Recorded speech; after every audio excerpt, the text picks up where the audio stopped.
ラグビーが出る感じでめっちゃ好きです。なんか結構前からサンライブの人と知り合いっていうのを新井さんから聞いてたんですよ。なんでなんかもし機会あったらビデオのカウンセリングとかって言ってたんで、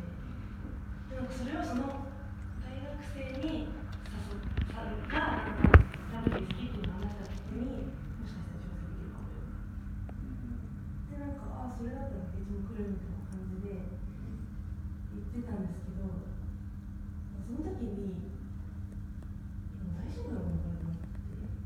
なんかもし私がその話聞いてなかったら学生一人で言ってたのかなと思って、いやこれまで逆にいかんじゃないって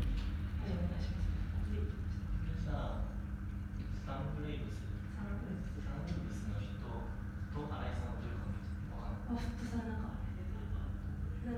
んで新井さんが大学とか学生時代からフットサルでずっと一緒にやってて、でもともと広告会社に行った方が最終的にサンブレイブスラグビーの日本だけのところに入ってで職員を社員ファンマーケティングなるほどね、社員をやってでなんか多分新井さんとその人がご飯行こうってなってて、そこに多分じゃあ来る